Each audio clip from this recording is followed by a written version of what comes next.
dès le départ, a voulu être très efficace avec l'aide de la région. On a travaillé sur plein d'outils qui vont, nous espérons, porter des fruits pour pouvoir faire le lien avec la banque et pour bien, si vous voulez leur dire, soyez vigilants, assouplissez un peu vos règles pour que nos petites entreprises ne puissent pas trépasser pendant ce moment difficile. Oui. Voilà. Est-ce que hier, je recevais le président de la Chambre des métiers, Oui. Gabriel Foy, qui était plutôt pessimiste au vu de ce qui se passe sur le terrain en ce moment, parce que les prêts ou les aides qui sont prévues, même avec les efforts de la région, ne cadrent pas toujours avec les entreprises guadeloupéennes, vous le savez. Alors, on le sait. Alors, je vais vous dire, on n'a pas le droit, nous, d'être pessimiste. Oui, bien Nous sûr. sommes là avec Denis, au contraire, pour donner un message, Oui. un message fort, un message positif pour dire à nos entreprises, vous voyez, vous avez failli certainement, on va en revenir, parce que nombreuses sont celles qui n'étaient pas à jour. Il faut dire aussi que beaucoup de nos entreprises n'étaient pas à jour. Alors, c'est pas facile, parce que je peux vous dire que quand vous avez, dans une entreprise, vous avez une ou deux personnes, vous faites tout, vous devez faire le comptable, le vendeur, vous devez tout faire. Oui. Donc, c'est pas facile, mais cette épreuve majeure va permettre peut-être aux petites entreprises de se rendre compte que ce n'est pas secondaire que d'être à jour dans les papiers, dans la comptabilité. Bien au contraire, aujourd'hui, c'est devenu l'axe prioritaire. Oui. Alors, justement, Denis, le prêt rebond, parce qu'on a déjà vu, bon, il y a le PGE, on n'en parlera pas beaucoup aujourd'hui, on parlera du prêt rebond. Est-ce que ce qui est mis sur la table va permettre aux entreprises de tenir la route? Alors, tout d'abord, on l'a évoqué, on a dit qu'il ne faut pas être pessimiste. Je pense que c'est très important, parce que quand on a les chambres consulaires, elles sont présentes, quand on a la collectivité régionale qui est présente, l'État fait sa part aussi. Je pense que nos entreprises, même si c'est compliqué, même si c'est difficile, doivent garder la foi, si je peux m'exprimer ainsi, parce que, évidemment, c'est une crise sanitaire imprévue. Il a fallu faire face. Ça, c'est une condition. Après, nous avons mis, je veux dire, on va évoquer le prêt-rebond et le plan de relance, mais il y a eu deux étapes. Oui. Il fallait quand même préparer les entreprises à maintenir justement la situation. C'est toutes les mesures d'urgence, le Fonds national de solidarité, le Fonds d'urgence régional, les aides régionales que nous avons. Une série de dispositifs que nous avons doublés pour permettre aux entreprises aujourd'hui. Et dans l'urgence, en plus. Et dans l'urgence, on a déjà versé près de 4 à 5 millions pour nos petites entreprises pour leur permettre. Voilà.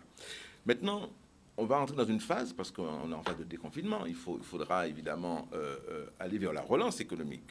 Et David a bien précisé, il faut que nos entreprises aussi soient aussi en règle, c'est important, et on leur rappelle. Et on va les aider aussi à passer ce cap. Le président de région, avec l'ensemble des présidents des chambres consulaires, on a sollicité le gouvernement pour justement surseoir ou annuler une partie des dettes fiscales et sociales. On verra ce que ça donnera. Mais pour préparer la relance, le prêt rebond.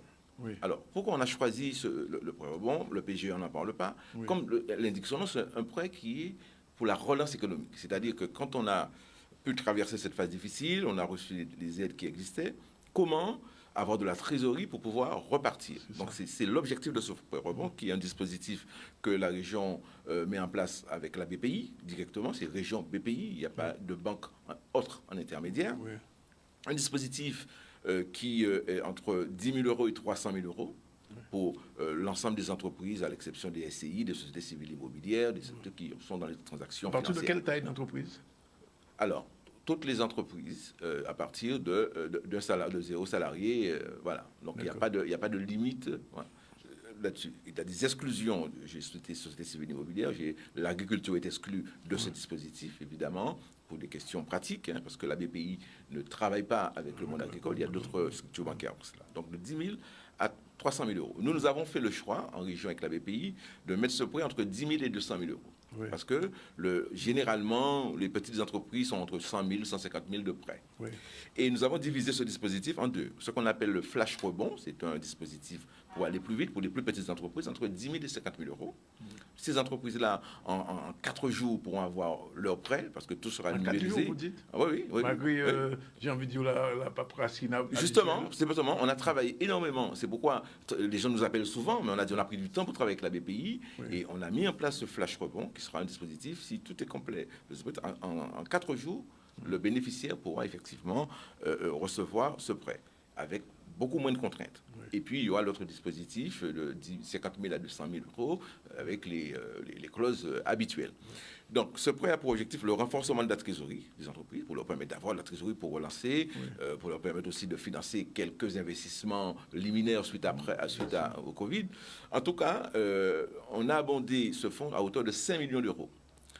C'est un prêt qui dispose d'un effet multiplicateur de 2,65. Dans le jargon bancaire, on appelle comment multiplier, donc comment rationaliser un prêt. Donc on pourra distribuer 13 millions de prêts.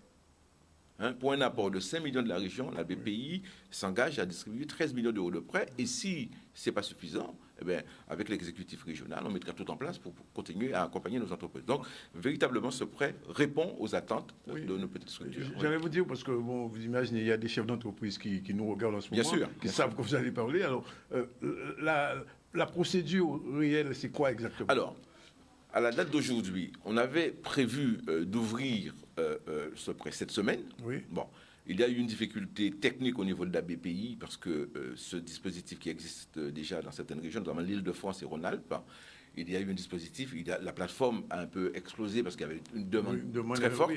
Donc la BPI avec laquelle j'étais ce matin, ils sont en train de réparer tout cela.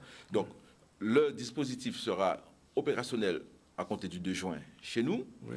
Mais les chefs d'entreprise, dès la semaine prochaine, auront un lien sur le site de la région. Ils pourront y aller, accéder et voir l'ensemble des dispositifs, l'ensemble des pièces nécessaires. Donc, voilà la première étape. Alors, Daniel Arnaud, du point de vue de la CCI, comment vous mixez ce qui est prévu ici avec les dispositifs de la CCI? Alors, ce qu'on fait, nous avons monté au sein de la CCI, vous avez dû le savoir, une petite commission spéciale PGE, tout à fait, avec des membres élus, M. Khalil, des experts comptables et tout ça. Et on a beaucoup d'appels d'experts comptables qui veulent venir en aide, si vous voulez, il faut le savoir. Et alors, comment on vient en aide? On vient pas en aide, c'est très complémentaire. Nous, on dépose un dossier, c'est-à-dire vous venez, une société vient chez nous, elle nous donne les pièces. Si son dossier a été recalé parce qu'elle n'a pas rempli les critères nécessaires pour le PGE, tout de suite, on les redirige vers la région pour essayer d'avoir le pré-relais et le pré-rebond. Et à ce niveau, et à partir de cet instant, les gens qui travaillent pour le pré-rebond vont, eux, les diriger soit vers le rebond flash ou le rebond plus important. Il est très important de savoir que beaucoup de sociétés en Guadeloupe, les petites sociétés, leur réel besoin, c'est vraiment, comme on dit, entre 30 et 50 000 euros. Tout de suite. Tout de suite. Voilà. Voilà. Alors, je vous pose la question parce qu'elle s'est posée à plusieurs reprises avec des interlocuteurs autres que vous. Les banques dans cette affaire, finalement, elles sont restées frileuses. Écoutez, nous, au niveau de la région, on a organisé une réunion avec l'ensemble des banques il y a une semaine pour faire un bilan de ce qui a été fait. Bon, les banques nous disent aujourd'hui... on ne peut pas corriger, c'est ça? Évidemment, j'ai entendu ça hier soir dans un débat. Mais ce qui est sûr, c'est que les banques disent on joue le jeu. Et quand ils donnent le volume, il y a près de 400 millions d'euros à peu près qui aujourd'hui ont été déjà distribués.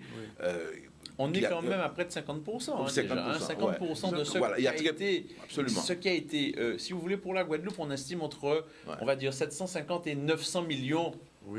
Ça serait vraiment le taux maximum, pour le PGE, c'est-à-dire l'argent qu'on devrait investir pour que tout le monde ait l'argent.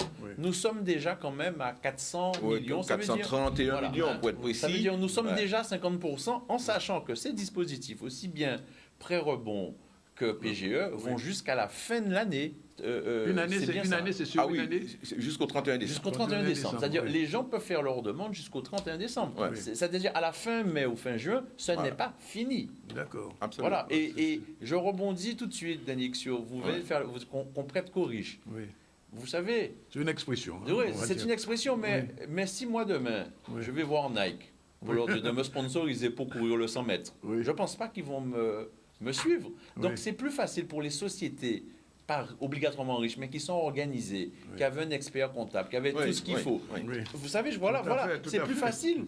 Mais je peux vous garantir que beaucoup de petits, ça sera difficile, parce qu'une banque, ça reste une entreprise, et une banque, elle n'est pas garantie à 100%. Donc si moi, demain, je suis établissement bancaire, je vous prête de l'argent, et demain, vous ne me remboursez pas, qu'est-ce qui se passe? Il se passe que au bout du terme, la BPI va se retourner, va me dire, monsieur Arnaud, vous avez failli, vous n'avez pas rempli, donc les 90% que je devais vous garantir, je ne vous les garantis plus.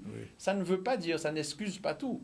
Les banques restent un petit peu, à nos sens, un petit peu trop fileuses. Il faut qu'elles jouent un peu plus le jeu, en sachant que quand même, il faut nous aider. C'est une situation complètement exceptionnelle. Et inédite, de toute manière. Il faut des mesures inédites et tout le monde doit mouiller le maillot. Et il faut continuer le partenariat avec les banques. Je disais qu'on a organisé, mais on a pris la décision une fois par mois de faire un point. De faire un point avec les banques. Pourquoi? Parce que la collectivité régionale doit être là pour rappeler aux banques les obligations dans le respect des dispositifs bancaires.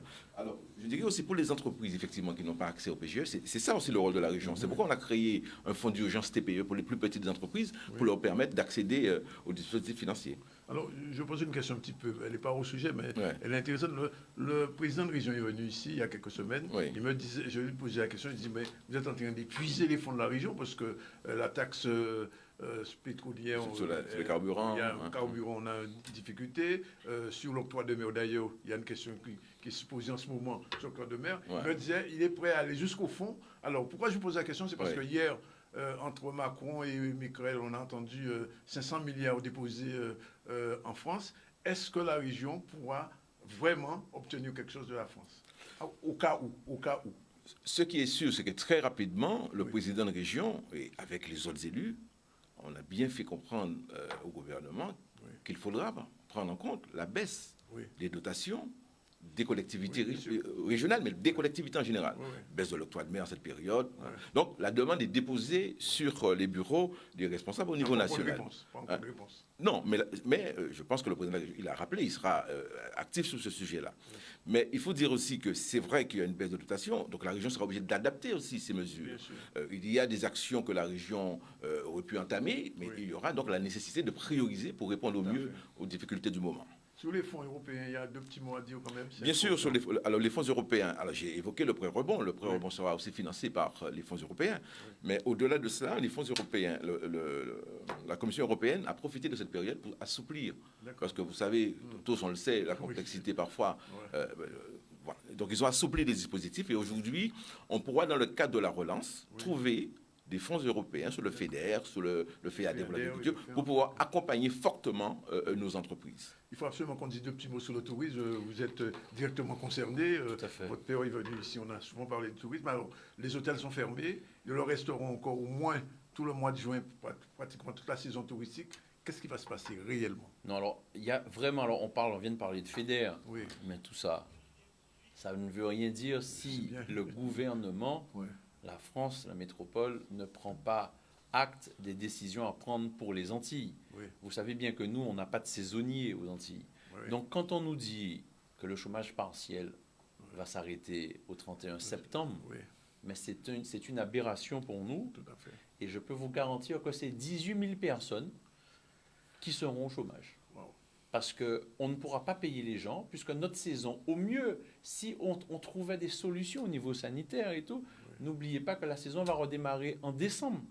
Donc, jusqu'en décembre, je peux vous garantir que les parcs animaliers, les hôtels, les restaurants, ça va être une catastrophe. Les taxis, les transporteurs, les transporteurs, les gîteurs, tout ce monde économique qui réveille la Guadeloupe et qui donne un vrai sens économique pour une Guadeloupe forte dans les prochaines années. Et le pire, c'est que, j'ai envie de dire, les avionneurs, les compagnies aériennes sont en grande difficulté en ce moment. En très grande difficulté. Et je peux vous dire que si les compagnies aériennes ne sont pas aidées, mais s'ils ne peuvent pas amener des gens en Guadeloupe, qu'est-ce qu'on va faire?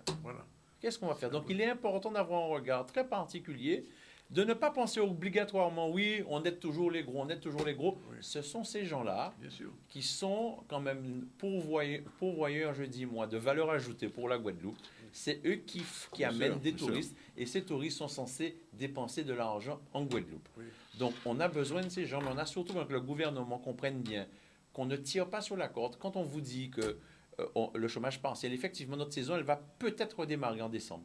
Et toute l'année 2021, ça sera une catastrophe. On va être là, on va être le plus optimiste possible. On va recevoir les gens comme vous savez qu'on le fait maintenant. On a plus de 90% de satisfaction.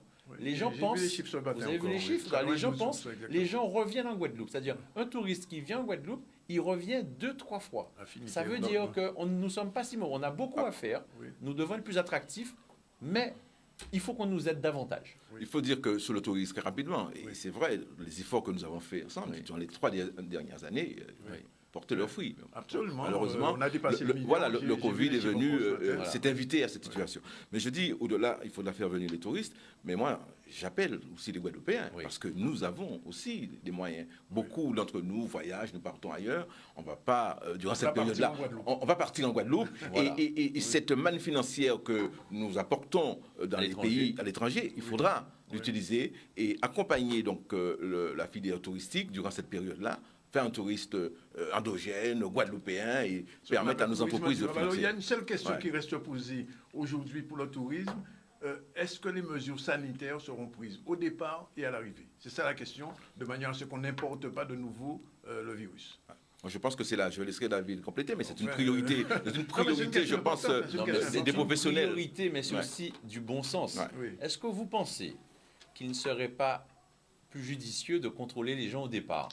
Voilà, on devrait contrôler les gens au départ. C'est pas quand quelqu'un arrive. Alors si moi je vous dis demain vous pouvez aller à Miami, mais vous avez un risque de passer 15 jours dans un hôtel enfermé. Je ne pense pas que vous preniez le risque, même si vous savez que vous n'avez rien. Je pense qu'il est plus raisonnable de trouver un système comme on a fait après le 11 septembre. Après le 11 septembre, on s'est habitué d'aller à l'aéroport 1h30 en avance ou 2 heures pour avoir un système de contrôle. On ne l'a pas choisi, mais je pense que c'est au départ qu'il faut contrôler les gens. D'accord? Et puis, il faut qu'on arrête, faut pas avoir, il y a une forme d'hypocrisie aussi. Si on est en mesure d'aller à l'école, si on est en mesure de retravailler, d'aller dans un lieu public, d'aller faire nos courses, vous savez, on va devoir apprendre à vivre avec, d'être respectueux, de porter un masque. Tout le monde, on va devoir porter un masque. Mais on doit reprendre notre vie. Si nous ne pouvons pas revivre économiquement, tout va s'arrêter. Juste une dernière question, très rapidement pour vous. Je sais que depuis quelques années, au niveau de la France, on réduisait les moyens des CCI. Alors, je voulais savoir, est-ce que justement, en cette période, ce tour de vis qui était donné, il va être relâché un peu? Non, je ne pense pas qu'il sera relâché. Au contraire, je pense qu'ils peuvent même s'appuyer sur ça parce qu'il y aura moins d'argent. Et puis, vous savez, avant, tout le monde, quand on posait la question, à quoi ça sert une CCI, les gens ne savaient pas trop à quoi ça sert. Je pense que malheureusement, là, ils se sont rendus compte à quoi ça sert et comment on accompagne les gens. Mais vous savez aussi, la CCI se réinvente. On a bien vu avec la région et tout ça que nous allons maintenant, on a beaucoup de capacités. Nous avons énormément de savoir-faire au sein de la CCI et nous allons aller vers des nouveaux métiers sans faire concurrence à nos, à nos mandants, parce que nous n'allons pas servir d'avocat ou d'expert comptable. Par contre, nous avons des missions d'ordre public comme gérer certaines choses et nous allons faire en sorte de pouvoir les gérer avec l'aide de la région, avec des partenariats pour nous permettre, entre guillemets, d'être le plus dépendant possible. Voilà. C'est la dernière question, elle est générale, bien sûr, volontairement. Ça veut dire qu'aujourd'hui, l'économie guadeloupéenne, elle est sur la table, il va falloir y repenser un peu.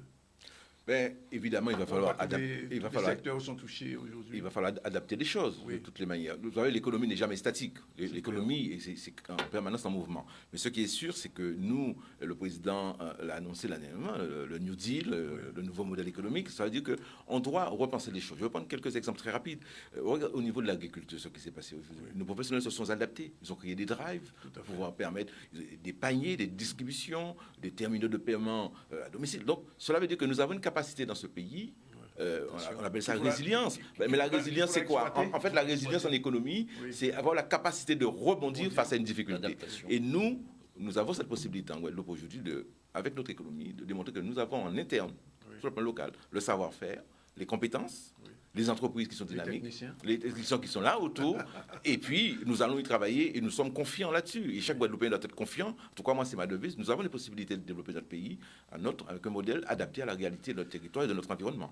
Ben, messieurs, on vous remercie. Bien sûr, ce ne sera jamais assez long. Il y aura encore plein de choses. On est disposé à revenir quand tu voudras, Danick. Ben, si vous voulez revenir, il n'y a pas de souci. Dans un mois, je le dis aux gens qui viennent maintenant, dans un mois, on refait le point. Avec plaisir. Vers mi-juin, savoir un peu comment les choses se sont déroulées. Je vous remercie en tout cas d'être venu, M. Arnoux, M. Céleste. Merci. Et nos téléspectateurs doivent être contents, puisqu'il y avait beaucoup de questions là-dessus. Voilà, il est exactement 13h. On prend la première pause et on se retrouve tout à l'heure pour la suite, puisqu'on va recevoir dans un instant Christophe Wachter. Avec lui, on va encore parler de ces problématiques. À tout de suite. Le CCN News revient avec CCN, cariprionews.com. Le site caribéen le mieux informé et qui vous dit tout sur les affaires.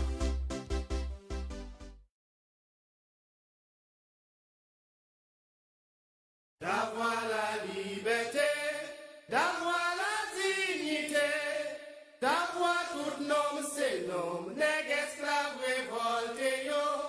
D'avoir la liberté, d'avoir la dignité, d'avoir tout nom, c'est nom, nèg marron libéré yo. Hé, vous voyez ça là? Attendez, on va zoomer. Voilà, là c'est mieux. Ça c'est la vie de Nicolas.